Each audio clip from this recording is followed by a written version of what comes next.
Zechariah Chapter 12, Judah's security. An oracle, the word of the Lord concerning Israel, a declaration of the Lord, who stretched out the heavens, laid the foundation of the earth, and formed the spirit of man within him.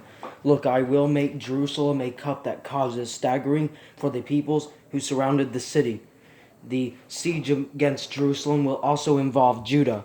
On that day I will make Jerusalem a heavy stone for all the peoples. All who try to lift it will injure themselves severely when all the nations of the earth gather against her. On that day, this is the Lord's declaration, I will strike every horse with panic and its rider with madness. I will keep a watchful eye on the house of Judah, but strike all the horses of the nations with blindness. Then each of the leaders of Judah will think to himself, the residents of Jerusalem are my street through the Lord of hosts, their God.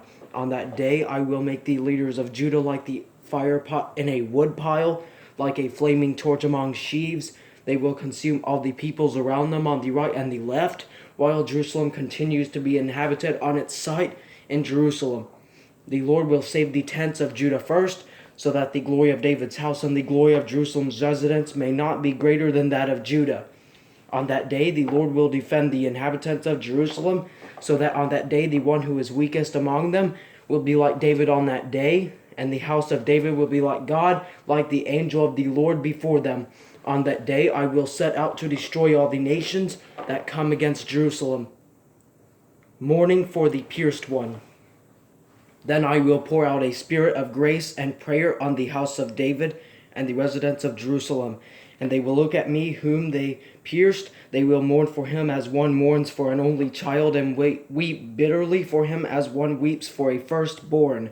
On that day the mourning in Jerusalem will be as great as the mourning of Hadad Rimmon in the plain of Megiddo. The land will mourn, every family by itself, the family of David's house by itself, and their women by themselves, the family of Nathan's house by itself, and their women by themselves, the family of Levi's house by itself, and their women by themselves, the family of Shimea by itself, and their women by themselves, all the remaining families, every family by itself, and their women by themselves.